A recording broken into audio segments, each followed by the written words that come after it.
there is a dangerous situation going on here. At least that's our hope. But while on these surface streets, for the most part, although blew past at least one red light and a few traffic violations, I have to say that at least he's not speeding through these intersections, and it is comforting because you have innocent people there on the road. Definitely. That's the one positive that's been going on this since we started this this adventure is he has been moving relatively slowly the entire time.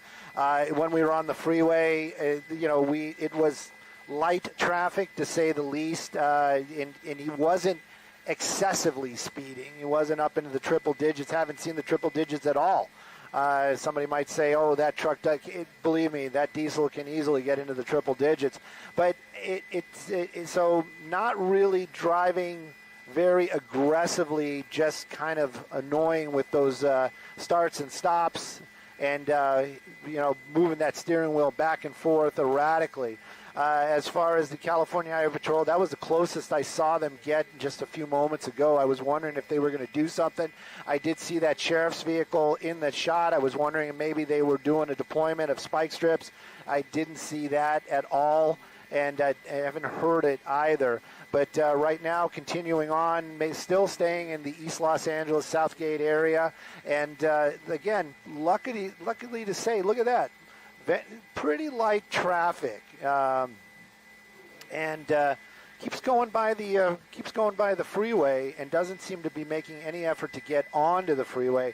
I think this is really truly one of those ones where this guy has kind of resolved himself to the fact that when this is over, he's going to go into cuffs. He's going to be going into cuffs. Oh, what's going on here? Oh. What was that? I don't know. Huh. Let's go. I want it all. Run it. Yeah. Run it. Ooh. Run it. Yeah. I was wondering maybe he was pulling out the spike strips, but I definitely didn't see any. Too. But looks like they are starting to coordinate some kind of plan to he's speeding up. Basically use some intervention, as it would be, to bring this to an end. Spike strips, perhaps. We haven't seen any attempt at a pit, so that is, I'm venturing to say we're probably not going to see that. But maybe we're going to see a spike strips deployment here in a moment or two, if they can get somebody that can be in the right place at the right time. That's always the difficult part. But if he stays on these long straightaways, now we're on Atlantic. If he stays on Atlantic long enough, somebody could get ahead of him and possibly be able to just deploy those spike strips. Look at this. Oh, there's people. Oh, look at that.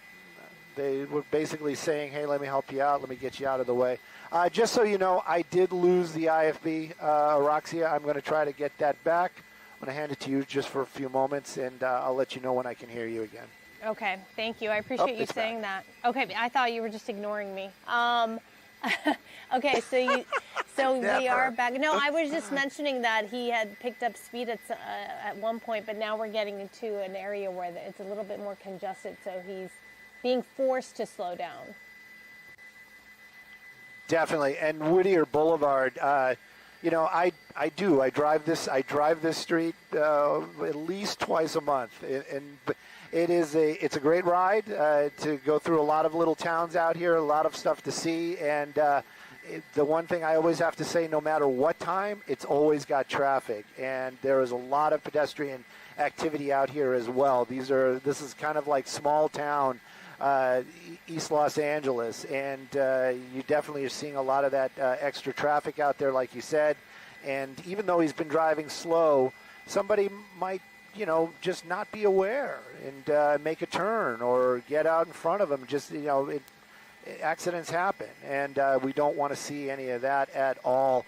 You guys just saw the sign right there for Whittier Boulevard in East LA. But definitely getting into an area that's denser, more populated, also with pedestrians. I don't want to see anything like that. But the lights and sirens from the California Highway Patrol probably definitely going to be warning anybody that's in that area what's going on. And hopefully they're going to get that heads up and take take the proper action. Actually, we're moving out of the Whittier, out of that area, making our way into East LA proper right there. So it's going to be a little bit less of that, but then it's going to get busy again here in just a moment or two. Now using that center lane again, but those speeds, 50, it's still dangerous. It still could be deadly. Absolutely, especially when you have intersections where people, you have pedestrians crossing the street or even bicycling or just walking their dog, whatever it is. It is nerve-wracking to watch something like this, that's for sure. So yep. I'm just trying to understand why, this is still a pursuit. Explain the difference, I guess, tracking mode and a pursuit situation, because what constitutes a tracking situation? When they completely back off and you can't see any police cruisers on the ground? Have not sat in on a briefing and have not been brought up on exact protocol, but I can tell you from watching and trying to understand what's going on. I'm going to give you the Stu take on what I think the difference is. When they go into tracking mode, that's usually when there's an aircraft overhead. So there'd be a helicopter up above. So they're going to go into tracking mode, and that would mean that the officers on the ground completely back off. The thinking or the logic or the reasoning behind it is that the lights and sirens and the fact that you have law enforcement right behind that vehicle is agitating the driver, as it should, in my opinion. But nobody's asking that. But so that the lights and sirens are causing the pursuit or causing this vehicle to flee. Or to so escalate what they do to is a they say, all right, level. To escalate, to take right. the situation and make it more dangerous. Yes. Definitely. So they tell the guys on the ground, the cars, turn off your lights and sirens, back off, so that the suspect can't see you in the rearview mirror. And we're going to follow him in the aircraft and constantly give you updates on where he is. You guys can go on parallel streets. You can stay nearby if it does come to a stop. But, the idea is to make it less dangerous, to have that driver of the vehicle be less agitated. But in this case, I would venture to say this is still a full-on pursuit. Those units down there, lights and sirens. It's still going down there, so the people in the area definitely know what's going on. I can tell you we're probably coming up to Pioneer Chicken here in a moment or two, and if he stays on this, it's going to be quite a sight. We're going to have a pursuit on the 6th Street Bridge, but I don't want to get ahead of myself. Like you or Roxy, it seems like whenever I say something like that, so it makes a turn and it turns out to be something completely different. But I know for a fact if he stays on this road, we're going to be on 6th Street here in just a moment. And going across the bridge, we'll see what happens right there. Probably not going to do a pit maneuver there, even though it's wide open. But again, safety is the biggest concern. Safety is what all law enforcement is concerned about. And yeah, we're gonna lose him there for a moment or two. Dylan is dealing with other traffic in the area, law enforcement and other helicopters. But we're going to stay with it for sure and keep an eye on it. But let's see where he goes. We're going to be making our way over to 6th Street Bridge here in just a moment or two. We've covered stories from time to time where, they've pursued the suspect and an innocent bystander has lost their life as a result of that individual getting agitated and going fast, and errors have been made and accidents have occurred. So that completely makes sense. But I do wonder sometimes when they are in tracking mode, that giving the suspect an opportunity then to make a getaway. And that we've covered those too. I'm going to need you people to hit that like button, share the video, and hit that subscribe button. Also weighs into all of this. In this case, the vehicle has been stolen. So if this gets into a situation where Welcome to Los Puercos, California. Injured I think that's still a win. That's still a little win for LAPD. There's Pioneer Chicken right there, one of the last ones in Southern California, like I said. And we're going to continue on. So another block or two, and we're going to be on 6th Street Bridge. Had a pedestrian going across there. Don't know if that, I should have stayed a little bit wider. Don't know if there was maybe the pedestrian had something to say right there as well. But definitely one of these situations where a lot of the folks on the ground clearly know this is happening. Seen a lot of people coming out with cell phones and had their cell phones out just to get that picture. I think this is that's the last intersection. And now we're going to make our way across that 6th Street Bridge. The bridge is iconic for sure. The Pursuit, this one maybe not as iconic as we like. But like you said, depending upon what the crime is, if this guy gets away this time and the truck gets recovered, nobody gets injured, I would still consider that a win for law enforcement. But I know a couple of law enforcement guys, and some of them, if they're not putting the bracelets on the suspect, it isn't a win.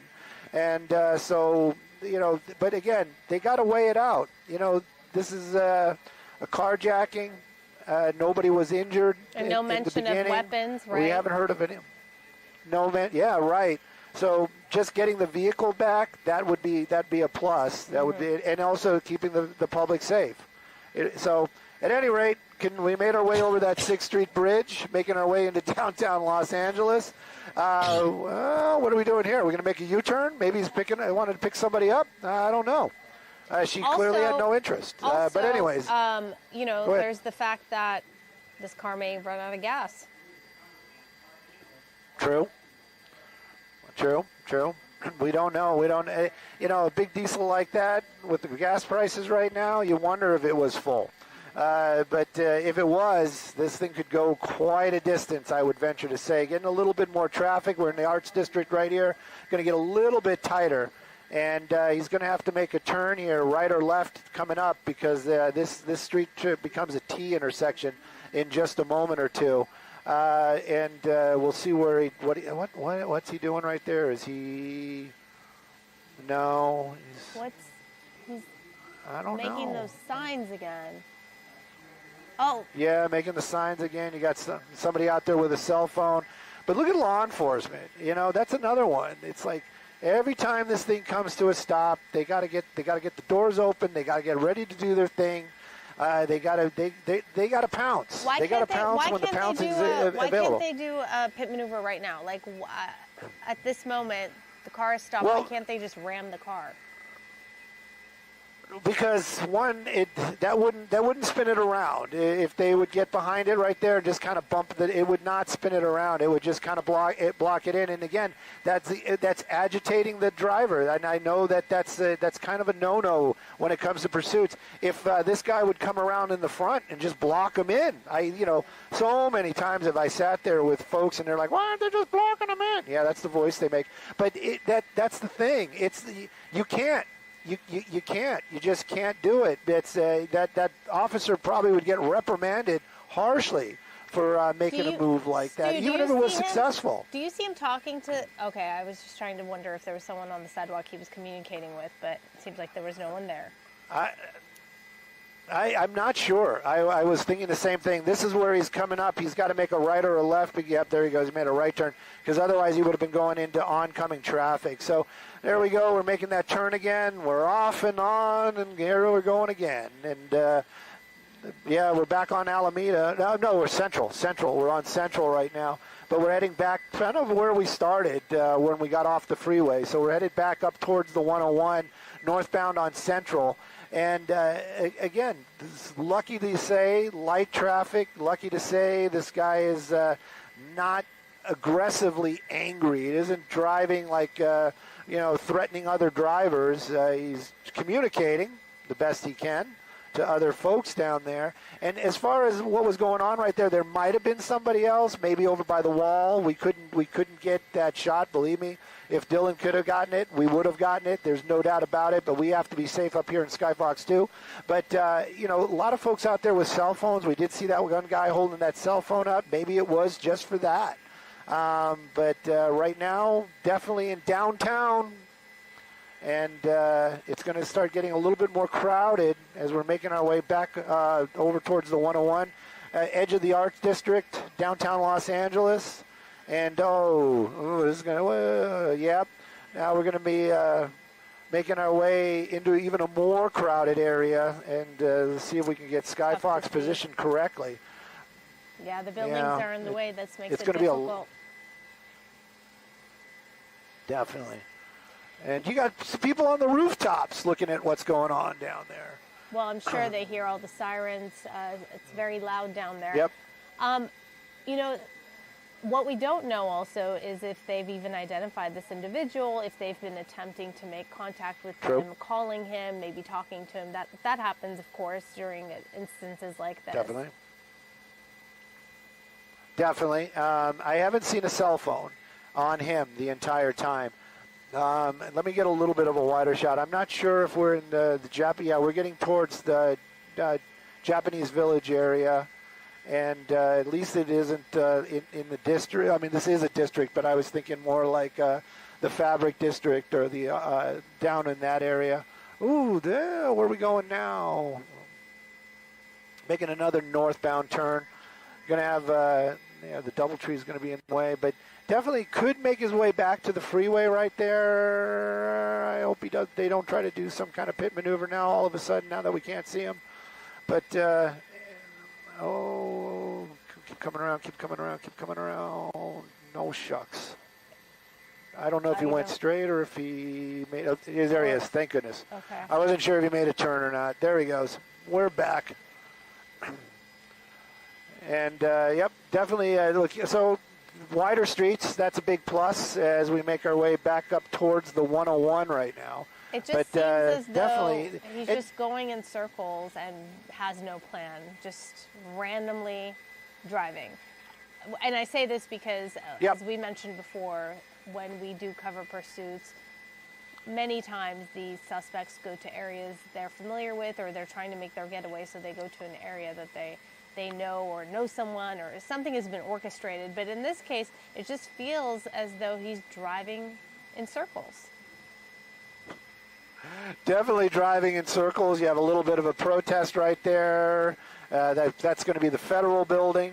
He did slow down, probably reading the signs. Check out what was going on. Can check out what's going on and continuing on. California Highway Patrol, you know, this is one of the things, too. It's you got to think, it's like we're watching this.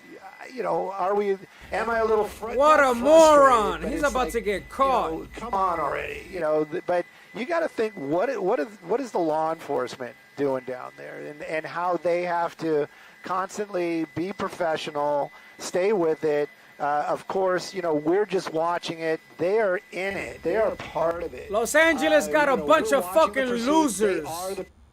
In New York, that motherfucker couldn't pass not 3 blocks. I could venture to say it's probably getting a little bit, it's going to wear on them. They're going to start getting exhausted down there. You know, he's not just driving. He's probably making radio calls as he's driving.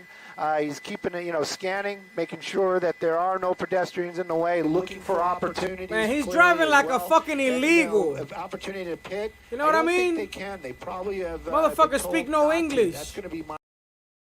I have not seen that happen at all. I'm just double checking right there. Yeah, I thought so. Fontana PD's been trailing behind this the entire time as well. I'm sure everybody involved, all those professionals down there, are probably sitting there going, come on already. And you know, Roxia, you did hit on a very right thing. This guy, he probably knows he is just going to wind up in cuffs and going back to jail. And so every moment, LA fucking PD look like a bunch of fucking cows. There's like fucking seven motherfuckers behind this guy. He's like, yo, me no speak English. I'm lost. Which way to Mexico? Wow. Maybe it's this guy. You know, but I feel like, there's obviously something off here, whether it's substance or some kind of mental health issue, because none of it is obviously making sense. Maybe even communicating with Definitely this talking to individual. this guy. Yeah. Yeah, I would venture to say this person probably has the window down. Let's see if we can see. I can't see anything in the rearview mirror. What was that? Did he? Uh-oh. Maybe he's counseling him. Maybe he's just saying, hey, why didn't you just pull over, buddy? No, He seems clearly to be getting agitated. His speed just picked up. Yeah, clearly it was not the advice he wanted to.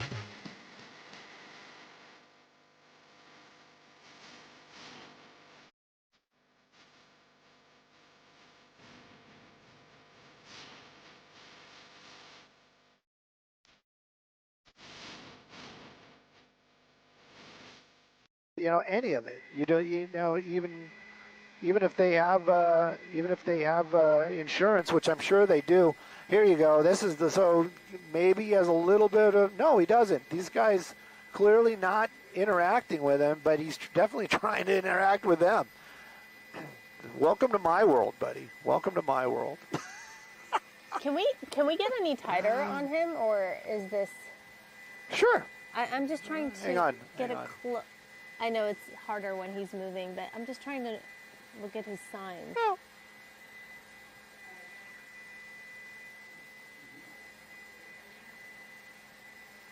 Actually, his stop and start is what's making it difficult. It's not the movement. Maybe when he stops, we can go tighter. It's hard. It's the swerving that gets me. There we go. Here we go again. So, but you also got to think LAPD. They got to know this. They definitely know this is going on. I am sure they've all been advised not to get involved. Hey, I'm going to ask Dylan here. Dylan, is it LAPD, the helicopter, involved in this? It's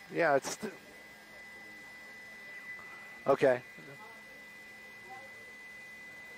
Yeah. So basically, what's going on? I just got an intense briefing from Dylan, quick and appropriate, like it should be. He basically said that the Ontario ship that's has been over it with us this entire time, basically has another 20 minutes of fuel left, and he's going to stay here with it for those 20 minutes of fuel, and then hand it off to LAPD, which is they are here, but not involved in the actual pursuit as of yet.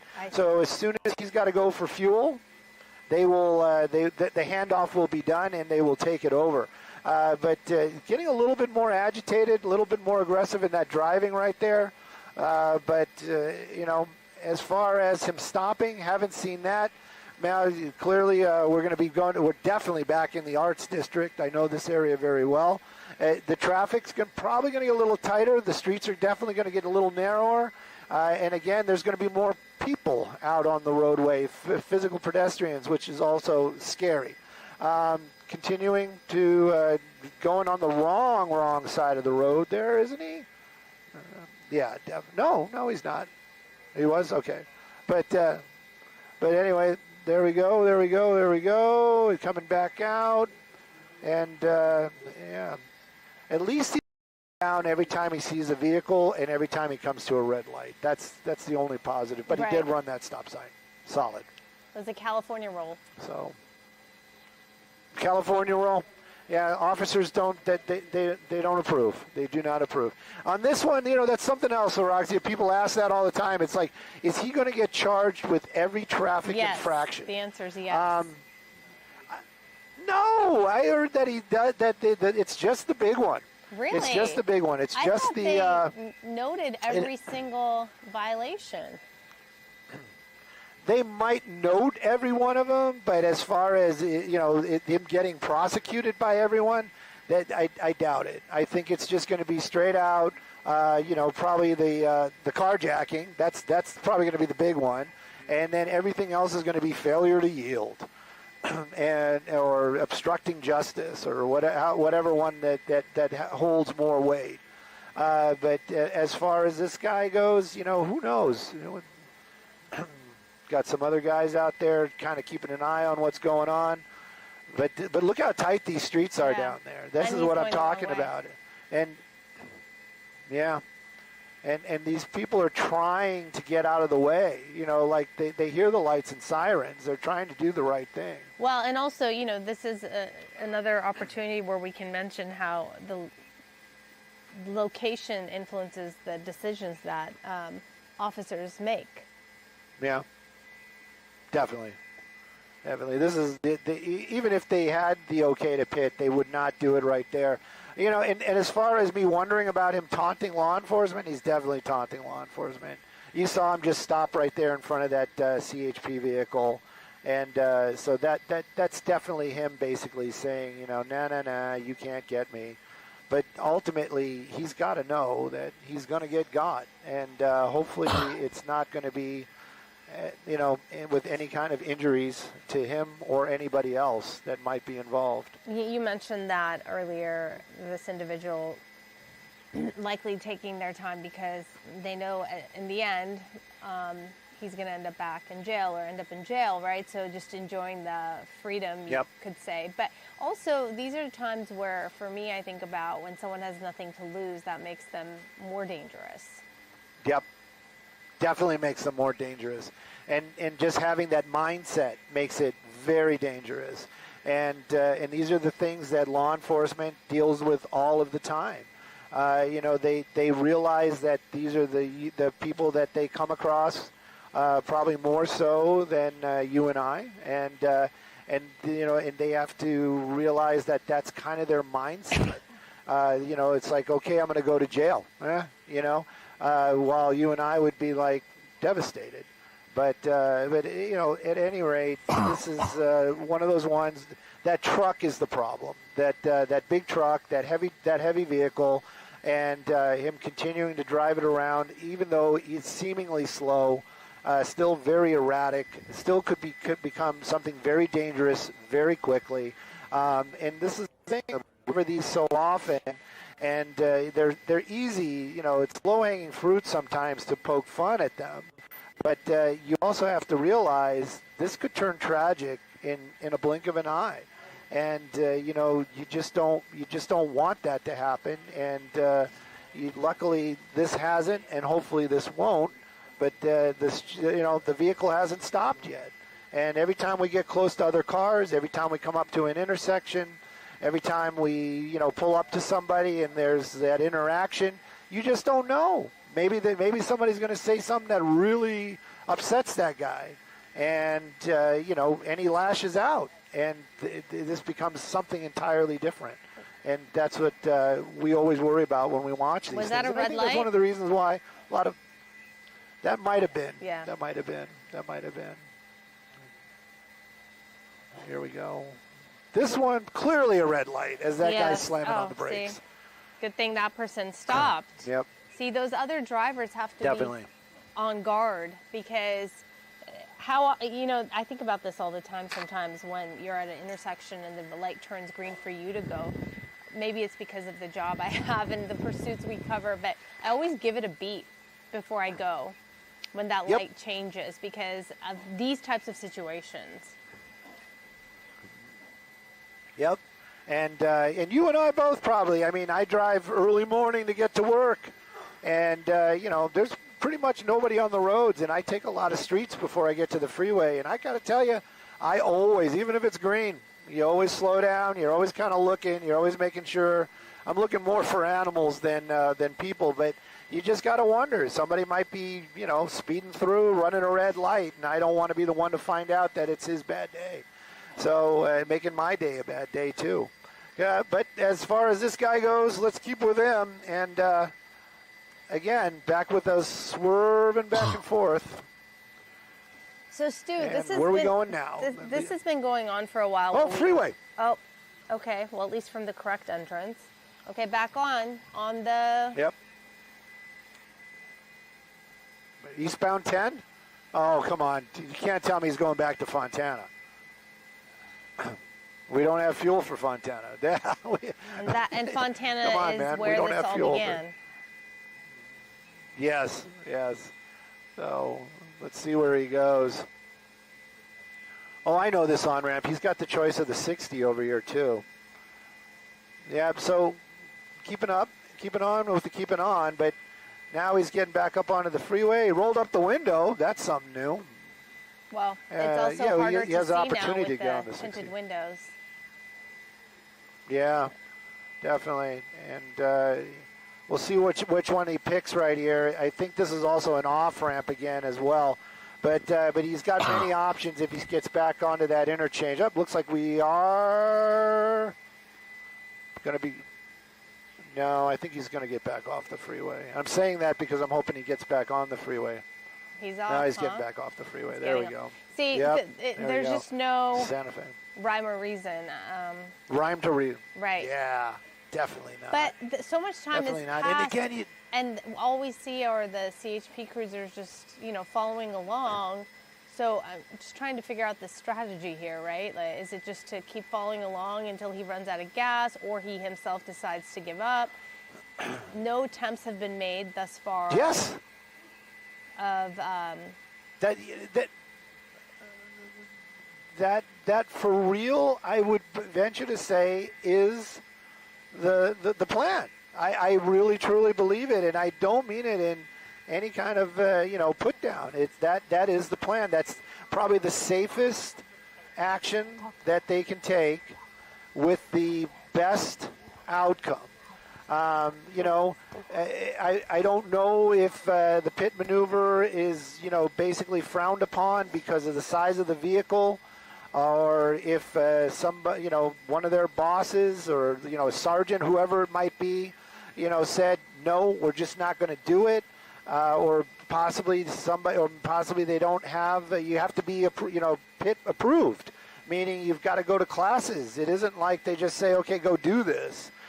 Maybe none of those officers down there are pit approved. But you'd think by this time that they would have been able to get somebody that is pit approved into the rotation and make that happen. So again, this just continues on. We're definitely getting a tour of the downtown East LA areas for sure today. Now that's the Sears Soto building. Yep, it is. And making our way through Boyle Heights again, I would venture to say. Central City is what they're calling it. But we're going to be we're just south of Boyle Heights, cutting across, wrong side of the road, making a slow decision, but it looks like we're going to be turning up and heading over towards the Boyle Heights area. Again, you got to wonder. I would venture to say that officer that's in that lead vehicle with the K9, he's probably chomping at the bit and wondering why he can't do that pit maneuver. But right now, like you've been saying, this has all been, let's see where this goes. Look at the kids down there going by a school. Right. Everybody's running to see what the pursuit. commotion is. Stu, how much fuel do you have up in Skyfox? Oh, don't tell me that, Dylan. We have roughly, I'm going to say maybe. Oh, here we go. Oh, see, they listen to us. They listen to it. They totally listen to. Yep, they listen to us. They listen to us. They are totally listening to us. Look at that. Look at that. Oh, wow. Yeah, that was like a ballet. That was so smooth. No. Oh. Oh, yes. No, Oh, yes. No. Go, buddy, go. And not under Go. a tree. Don't do it under a tree. Go, buddy. Okay. All right, here we go. I was so proud of him. I was so proud. Take some casualties with you. See what happens now. Now that we've seen it, right? The suspect, cat's out of the bag. So the suspect knows that's it. That's a possibility. It's a possibility that might happen again. Let's see where he goes. Are they going to do it again? Most likely. It's just where it can. Yeah, it has to be this, that. Yeah, it has to be got clear. Man, for everybody bragging about fourth economy, that this is the best city, what the fuck is it with the technology? The fuck, man? They really are. But anyway, so back on the bridge, probably not going to do it here. Yeah. But boy, what a great job that was. That was really, really sweet. Yeah. Did a little damage to the truck. There's the California Highway Patrol helicopter. Oh, was that Ontario? That was still Ontario. That was Ontario PD. So you were saying, Stu, as far as fuel. Oh, we'll probably have another 15 to 20 on station before we have to peel off to go and get some of that Jet A. And believe me when I tell you, even though this is, I'm invested. I'm definitely invested now, especially with that pit maneuver. I want to see this come to an end as much as the law enforcement does. They're keeping their distance again. They're waiting for that right moment, and it has to really be no other vehicles around, and a wide enough street, probably near an intersection. There's a lot of things have to happen to make that happen. Going underneath the 10, and as far as the driver of that car, like I said, now he kind of knows. Now he kind of knows. It's when he taunts them and he drives slow. He realizes there's a possibility that there might be another pit maneuver. Let's see what's going on down there. Yeah, they're not going to do it with all these cars right there. Well, yeah, there's no room. Trying to see the damage on that cruiser. Can't really make it out. Yeah, it looks like he's got a pretty good push bar. But definitely is going to have some paint swaps and some damage to the pickup truck. Hopefully the driver has full coverage insurance. But again, it's one of those ones. It's like, were we expect? I wasn't expecting that. I thought it was just going to come to an end. That driver understands the Prindle. Prindle being the gear shift. Oh, look at the damage on the truck. Yeah, he's going to need a new bed for sure. Yeah. Slowing down again. Now he's back to that whole taunt. Right. Clearly talking to somebody. Got to get his message out. And still close behind him, following closely. Okay. So, and just for, not that it really affects us personally, but the helicopters are definitely swapping out now. LAPD is going to be the ones calling the pursuit from now on in. And, again, this is just not the spot where they can get up behind him there and do that pit, because there's just so many other vehicles nearby. Look at this guy. It's like, hey, I got places to be. I got my cell phone out. I got my picture, Who's that? I'm gonna make it on the. That's just somebody with a cell phone that basically drove by the officers to get the shot. There you go. Yeah. Not I wonder if smart. Not smart at all. And as far as California Highway Patrol goes, they probably are just like, they got bigger fish to fry right now. But not what they want to see. And it just continues on. The signals, the hand gestures, just Yep. very jittery. More of the same. Jittery, right. Yep. Simon Desk also asking me what our fuel situation is. Shop the new Ashley Luxe collection and discover high-quality accents and home decor without the high-end markup. Be a solid 15 now. Okay. Getting back on the freeway. Yep. Here we go. Back on. Right.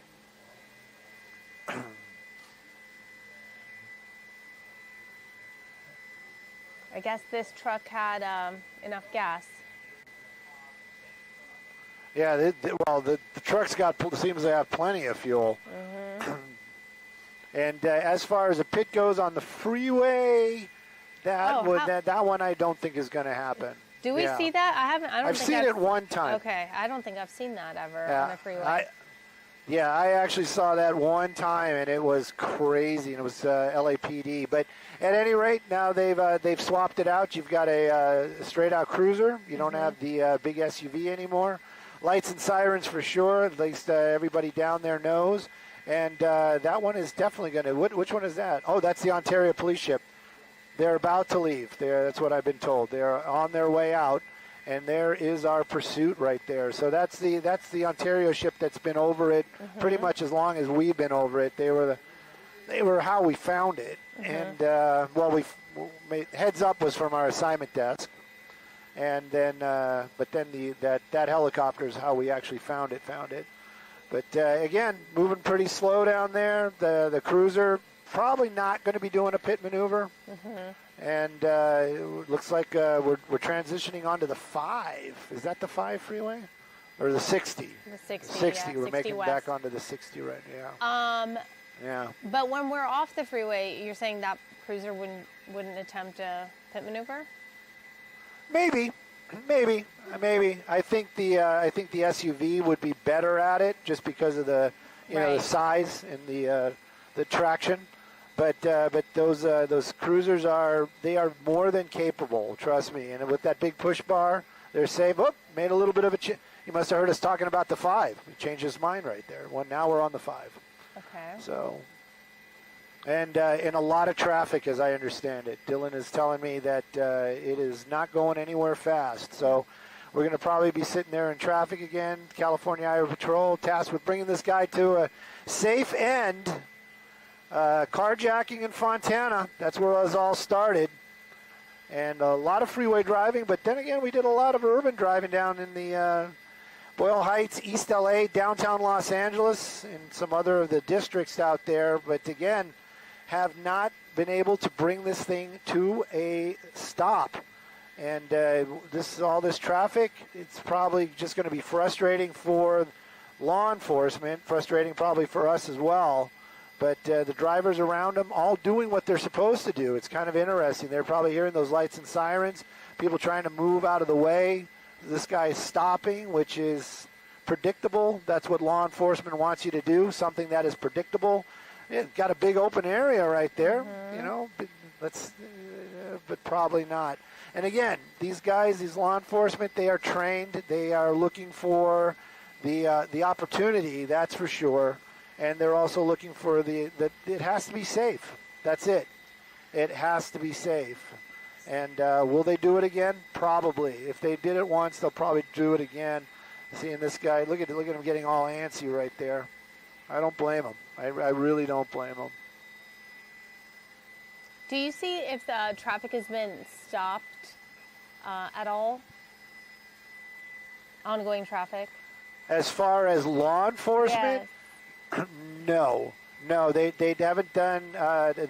There's a little bit of a traffic break behind them, so these officers are going to basically just kind of drive the speed. I mean, they're following behind, so it's like a rolling roadblock, but that driver has the ability to catch up to the pack, and that's what it seems like happening again right now. Is like they're catching up to these. He's speeding up a little bit, getting back up into traffic. Everybody's trying to get out of the way, but yeah, it's like this is so frustrating. Now it's getting frustrating for me knowing that the clock is running. And like I said, I'm invested. I want to see this thing come to an end just like everybody else. California Highway Patrol, they're paid to bring this thing to an end and safely. But right now, though, this is we're just going to kind of run that clock out, keep an eye on them as long as we can. Dylan is definitely going to keep us safe. If we go past that 15-minute mark, it's because he knows what he's doing and making plans to get us the fuel that we need. As far as somebody else coming to relieve us, that might be happening, though. I mean, as far as coverage goes, you guys might. Well, speaking of coverage, I do want to give people a heads up because it's 2:00. We'll be doing the Belmont Stakes Festival. That's what viewers will see, but we will continue the streaming online. So that's what is happening shortly. Right. And I think our PM shift might be arriving and taking over. That's what I was thinking. So that it'll still be streaming somewhere. Yes. But sad to say, I won't be over it watching it. I mean, I might be watching it. Because, like I said, I've gotten invested. You've gotten my attention. I want to see this thing end just like everybody else does. I But feel as like far at as this this guy point, goes, it's going to be another attempted pit maneuver or him running out of gas because, you know, with traffic now, he's slowed down, which I suppose is a good thing, and it's just a waiting game. how does this guy not have carpal tunnel syndrome? I mean, my gosh, I could not move my hands that much, that long. Should have been a pianist or something. All Anyways. right, so Stu, I want to so- just let viewers know in about 10 seconds they will be watching the Belmont Stakes Festival right here on Channel 11. If you want to continue watching us streaming with this pursuit that's ongoing, we will be streaming. And that's where you can catch it. Roxy, it was fun. I enjoyed it.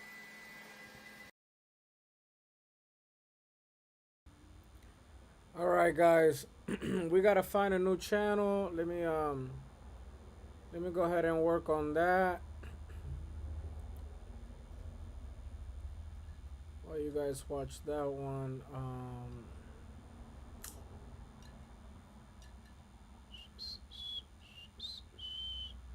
let me see. Live police chase.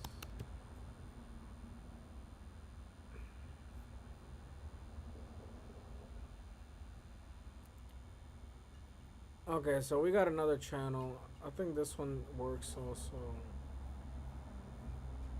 Possibility here.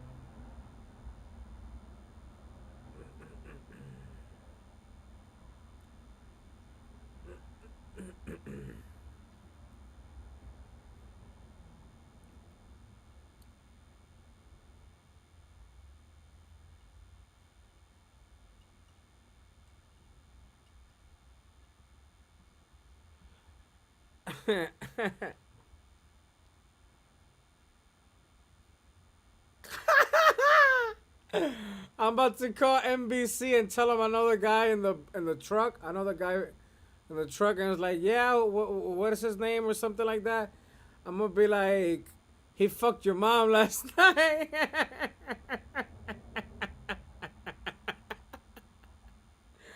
I'm gonna call NBC right now, yo. I'm gonna call NBC right now. Hold on. I'm Professor Chaos. Uh-oh. He's slowing down. Why is this?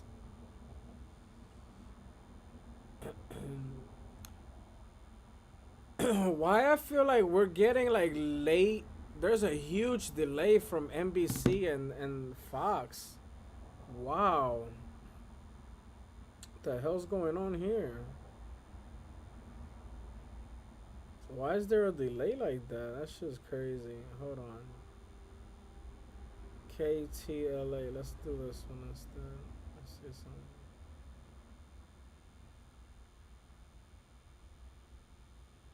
Was it ahead or behind? Because it's just wild. What the hell?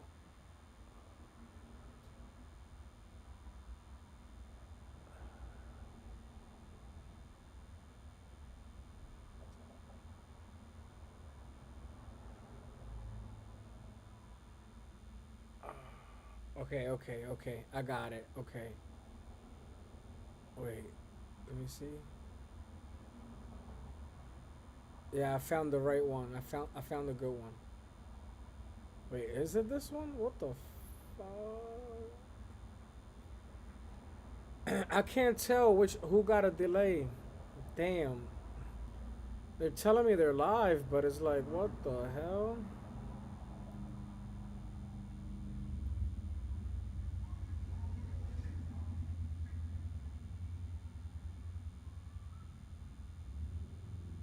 This one has to be the one.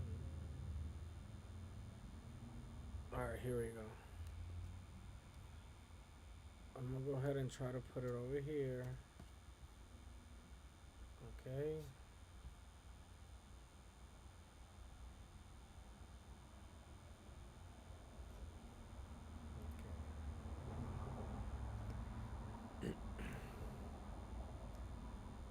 Let's try to listen in. That's not necessarily good news for the conclusion of this chase, because that means that the person is not really trying to get away from anything.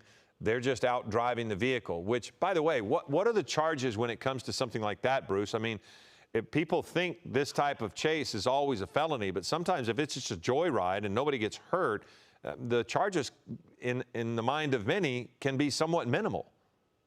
Yeah, great question. I mean, ideally, there was a law passed that if you're, it looks like maybe I thought they were going to do a pit maneuver. But it's supposed to be a 2-year mandatory prison sentence for this type of thing in a vehicle pursuit. However, people are not serving that, especially at the advent of COVID and things like that. So all you really have is taking the vehicle without the owner's permission, which is a misdemeanor crime punishable by maximum a year in jail and a $10,000 fine. And failure to yield, but again, you're not going to, those don't necessarily pile up on top of each other, meaning more prison time, correct? That's just potentially more fines and more problems for the person maybe trying to clear their record. Yeah, that's 100% correct. I mean, so you have those fines which add up to dollars, whether for the record, or the court will see the dollar amounts. Probably not in this case. Okay, so now again, 710 southbound and getting into some heavy congestion, which is the usual way things happen on the 710 freeway. But you see CHP, it's almost as if, Bruce, they're trying to keep traffic away because he scooted over there and that left lane when that person there and that small compact car there kind of passed them around. Does CHP do anything to try to maintain traffic behind this chase? Do they, with that many vehicles, are they trying to keep people back?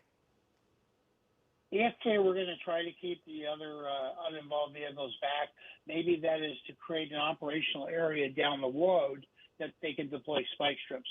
However, in this case, with traffic being the way it is, Friday, we're getting into rush hour, I don't think they're going to be able to do that. I think it's just a matter of maybe keeping themselves safe and the general public safe also. Yeah, it'd be really difficult to put spike strips down, even if you were on the other side of the freeway, because there's so many cars coming. But I suppose, you know, it is a possibility, right? I mean, or you could also hit your own vehicle, your own CHP vehicle, if you throw it out and he completely misses it. Yeah, you're 100% right on that. Plus, the other side of the freeway, you have vehicles going at a high rate of speed. They're going to have to create a safety zone for that officer and his officer's vehicle in order to deploy that spike strip over the freeway. On a side note, years ago, when I was with a major agency, I deployed a spike strip and got. Get the beautiful, durable Malaga outdoor sofa for just $8.95. Only at Living Spaces. Up to 50,000 cars Son out of a a day bitch, on Cars.com. Where to next? sick and tired of these commercials. So here we are now getting a little more open space for the vehicle that officers are chasing. Again, this vehicle comes back as a stolen truck from Fontana. Apparently, the victim in this was just having lunch when the vehicle was stolen. So it does appear as if this was probably a crime of convenience. Maybe the vehicle's keys were left in there and this person just jumped in and took off driving. We've not seen a lot in the way of, if any, damage to any other vehicles in this, but CHP has not surrendered this chase at all. And so now here we are, not quite sure what's in front of this vehicle at this point that leads them to stop here. But they did slow down. You do see some traffic in front of them. So not sure if that's the source of why this person's slowing down, but that's been the behavior that we've seen. The person will slow down to stop whenever there's congestion in front, and then is able to really kind of pick a way around any kind of congestion that would block him in. But we've seen him go through intersections, seen him drive in oncoming traffic to escape officers when we were downtown LA. But now back up on the freeway, heading southbound on the 710, there's a lot more just general congestion, but this is about as fast as this person has traveled in this particular chase, in the 50s. But early on, before we came on the air with this, we did see this vehicle driving pretty erratically and pretty high rates of speed on the freeway. So this is not too bad. We've not seen a lot of unnecessary lane changes. This person has generally stayed in their lane and will only switch lanes to maneuver around traffic. But that's kind of good news, I suppose, Bruce. You don't want to see somebody putting other lives at risk with incredible reckless driving. Yeah, that's the most dangerous thing in a pursuit is trying to keep the general public safe in addition to apprehending the suspect. We don't want to force the suspect to do anything crazy. However, we have seen pursuits where they will drive over 100 miles an hour, but that's on them. But we as law enforcement officers don't want to endanger the public or the suspect in this case or additional law enforcement officers. So we're seeing on the 710 freeway here, I mean, at this point we're in Southgate, East LA, but if you're just looking at the 710, obviously you know we're heading in the direction of Long Beach, but he would still have the 105 in front of him, possibly even the 91. So both of those freeways are are in front of him. The 105 would be what's next if he continues to go southbound. You get on the 105, generally speaking, that's a more wide open freeway, but without knowing exactly, I guess we're just Florence Avenue. So we're still a little bit away from the potential of getting there. So again, as we're just kind of watching this to see where this person's going to end up, you know, you've got Bell Gardens also in front there, but you know, again, we're not probably going to get into any of those cities unless he gets off. But all of those cities in front, Bruce, are going to know this is happening, right? So if he were to, let's say, get off in Bell Garden or Bell or maybe even at Huntington Park or Downey, something like that, as he heads south on the 710, they're all going to be aware that this is happening, right? Yeah, that's correct. Under mutual aid, they're listening to the radio frequencies from CHP as they're putting out and broadcasting the direction, travel of this pursuit, what roads they're on. So they're monitoring it, and if they get into their area, they may become involved, depending if their watch commander allows them to do that.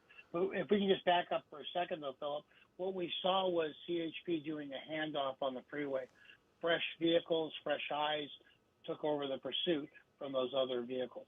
Yep, it's exactly what you had said before, you know, that fresh eyes. And then you got to think, Bruce, I mean, you've done this before. How long can you travel behind somebody with this type of intensity before you do get exhausted? You know, the one thing that's nice about this on a freeway, the fatigue factor is less. You have the secondary vehicle calling the pursuit, meaning the front vehicle or lead vehicle is focused on the vehicle itself and where they're going. The secondary vehicle or second vehicle in the pursuit is calling it, saying, hey, we are northbound, southbound 710 approaching Firestone. Direction of travel, lane number 2. So that takes a lot of stress and pressure off that lead vehicle. Well, now we are really starting to get almost. I'm trying to just check and see. So that's the south. We're looking at Florence there for sure. Firestone, just kind of getting nearer to Downey. So should be coming up on the 105 before too very much longer. But if he goes past the 105 and down to the 91, he's really going to start to getting into you know, northern Long Beach traffic, which will probably get a lot more busy. But at this point, you know, we're about to have Chris Christie and another helicopter with us, so we'll be able to kind of get another voice on this as far as what's in front of this person and what he's looking at. But again, so far it has just been borderline joyride for this person, and Chris Christie is now available. Bruce, stick with us if you would, because we're going to want to talk to you again. But Chris, we see that little SUV passing a chase vehicle here. So we see that it's not a super high rate of speed, but it's still been a bit dangerous watching this guy in and out of traffic. Yeah, you're right, Philip, and I missed how that SUV got on there or involved in this pursuit because there's a very clear traffic break behind that pickup truck. You have about 5 CHP units and that traffic break preventing anybody from getting in there, but he might have gotten on at one of the entrance ramps. In any event, we are now getting our first eyes on this, or my first eyes. I know you guys have been following it for quite a while. CHP also preparing to hand this off to the next CHP office as well. So a bit of a transition as this pursuit goes on to almost hour number 2, I believe. You might know exactly what time it started, Phil, but he is cruising down the 710 freeway at about 55 miles per hour, not breaking any speed records. The vehicle completely capable at this point. The driving has been erratic at times. You know, he's been on the wrong side of the road. We've seen several intervention attempts, but right now he has managed to continue this joyride after a daring theft in Fontana as the owner was having lunch. So we have somebody who's obviously desperate to keep this going, but clearly aware that he's on borrowed time, at least just judging from what we're seeing here. You know what I mean? Yeah, and it does look like he's about to get off the freeway. I was going to ask you how far he away is from the 105, which looked like he was coming up on that pretty quickly, but now he is getting off of the freeway, exit 11A. I saw that Martin Luther King Boulevard. Is that where he is? That'd be Hollydale, possibly, or Linwood? I believe it will put him on Hollydale, but this is one of those weird transitions. It's the second to last. It's the second to last exit right before the 105 interchange. He may live to regret it because there is a little bit of street traffic ahead of him here, as you can see. Well, we'll show you up ahead. He's going to make a turn here. That'll put him on to MLK. But had he kept going on the 710 freeway under the 105, the 105 is actually all jammed up. He would have had plenty of room to play with on the 710 freeway. Really nothing in his way if he really wanted to continue the fun. But now he's on surface streets, obviously a much riskier endeavor, a much more dangerous situation for everybody involved as he makes his way through the red light here. CHP navigating that intersection with him. You see them now getting a little more aggressive right on his tail as he comes down to a crawl.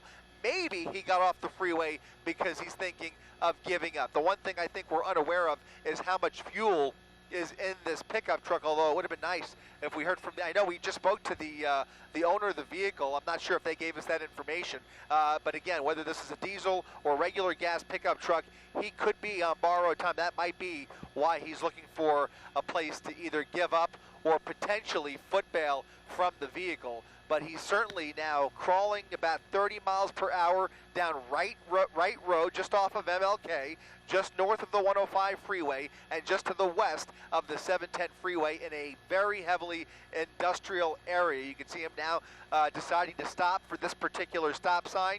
He has been far from a model driver by any means, but choosing this stop sign to pause at, and now you see a full contingent of CHP cruisers ready to execute a felony stop if he decides that this is the time to give it up.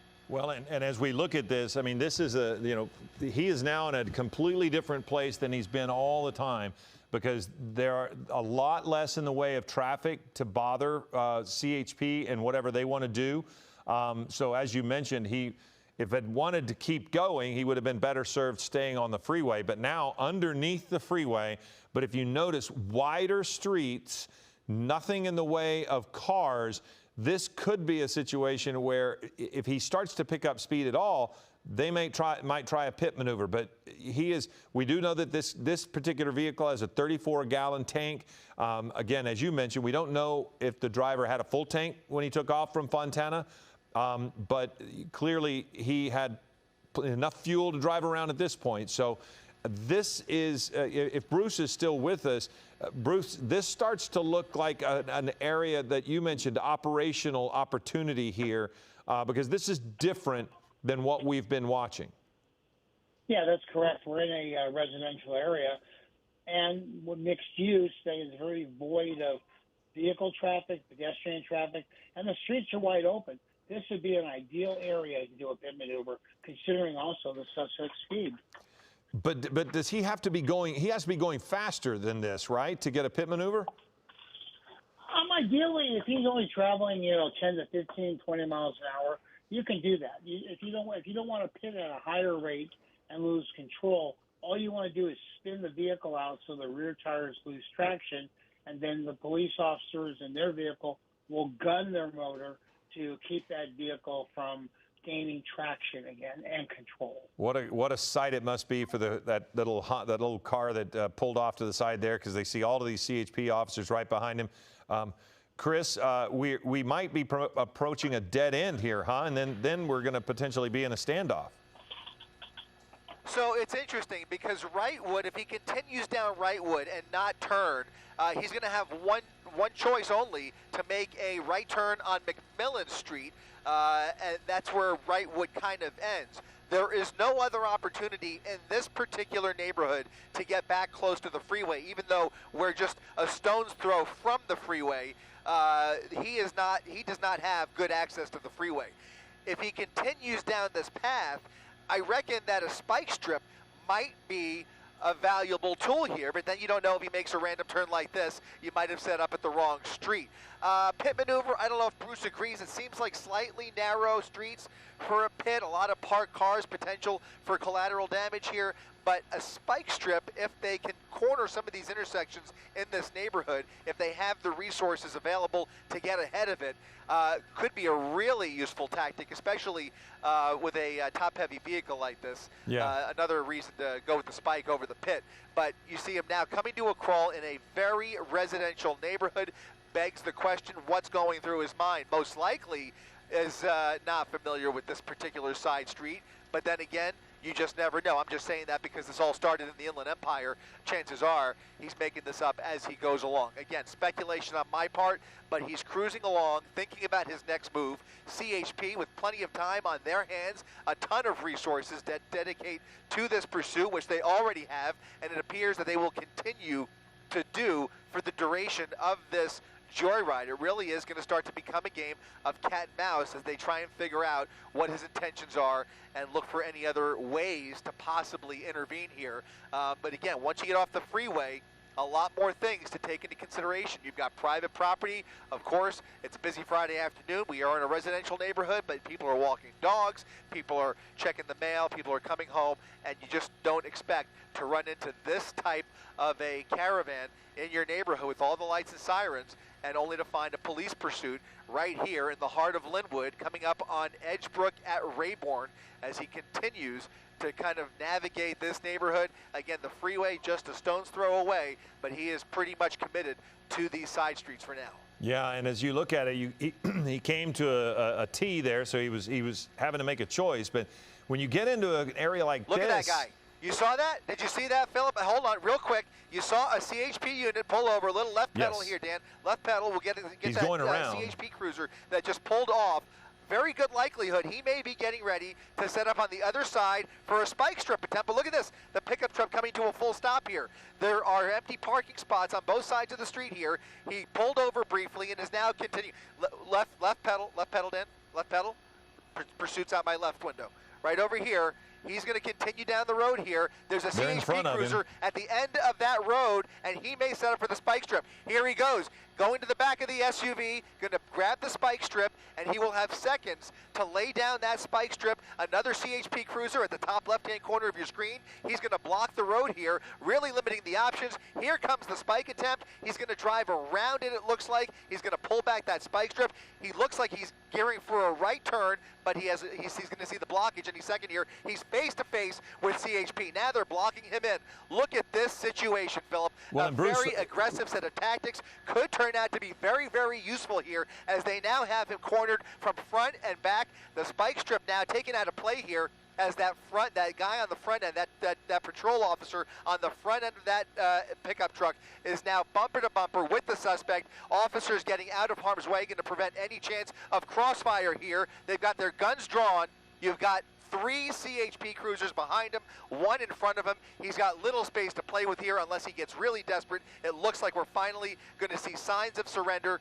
Officers on the passenger side as he sticks his arms and hands out the driver's side window. Everybody getting out of crossfire potential, and now he's communicating with those officers in the rear, those rear CHP patrolmen communicating, sending him signals to get out of the vehicle, and it looks like he is finally ready to bring this pursuit to a peaceful end.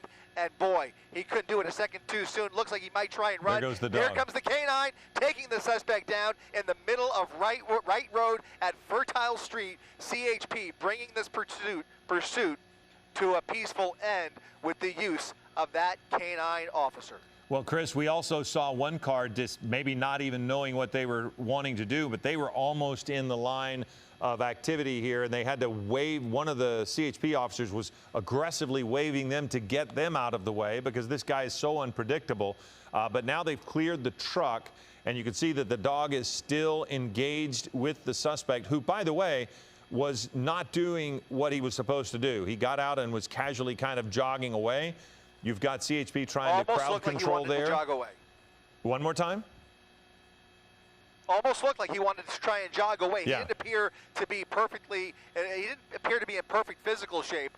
We don't know what the situation is, whether he's under the influence or what his physical condition was. But it looked like a very weak attempt to start to jog away from his vehicle, and that's when they released the canine. Thankfully, bringing this guy down without any incident here. Look at that tail, still wagging like crazy. Well, that was the behavior that we've seen the whole time, Chris, was that it wasn't as if he was trying to get away. He was waving, flashing signs to people, very flippant in his behavior. Hercules delivers professional performance and durability at prices that pull their weight. New tools, innovative technology, and a hassle-free warranty to back it up. Hercules, only at Harbor Freight.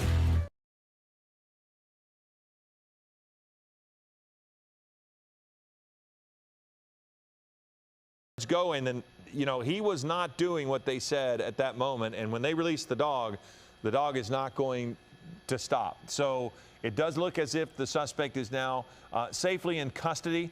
The canine unit doing yeoman's work there to get that suspect on the ground. But Chris, he really had nowhere to go. Once he got into this residential area, you mentioned it, the way CHP was able to quickly, aggressively get around in front of him and started to almost corral him into an area where they were able to pin this vehicle and stop him. But Chris, one of the things I'd like to know on this live shot to our left here is the number of people starting to gather almost instantly. You've got people with cell phones and coming out of the houses, and they're gathered quite a crowd here in Linwood at the corner of Wright and Fertile.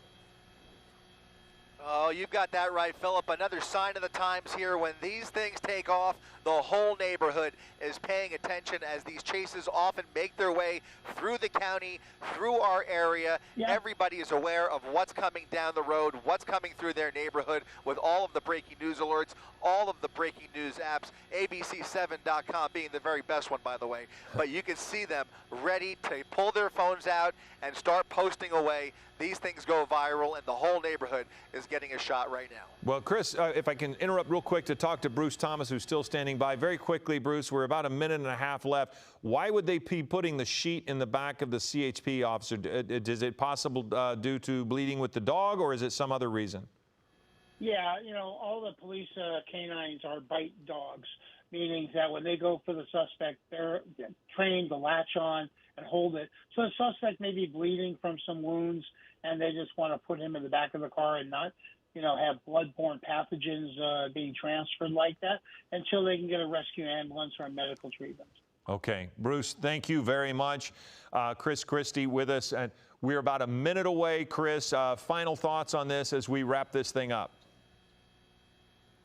Just remarkable to see the end there as they set up for that spike strip, Philip. We don't often get that perspective, and it was really quick thinking by those two officers to get around, get out of the pursuit temporarily, try and cut him off at the end of the intersection, cornering him into a position where he really had nowhere to go. Whether he hit the spike strip or not, he was going down right here in this neighborhood, and it sure looks like they have been very successful in bringing this to a peaceful resolution. Okay, Chris, thank you very much. That's going to wrap up this coverage, this special coverage of a police pursuit, which started as a carjacking in Fontana where the owner of the vehicle was having lunch and this person got into the truck, drove away, and after about an hour and a half, we now have a conclusion to this. CHP officers stopping this person in Linwood, the K-9 unit taking the suspect down. So any more updates on this, we will, of course, have for you on Eyewitness News at 3 o'clock, as well as the updates on all of the other activity that has gone on our local freeways that truly affected traffic today. I'm Philip Palmer. Thanks for joining us. This has been breaking news on Eyewitness News. Get alerted first to breaking news happening around you. Download the ABC7 Eyewitness News app.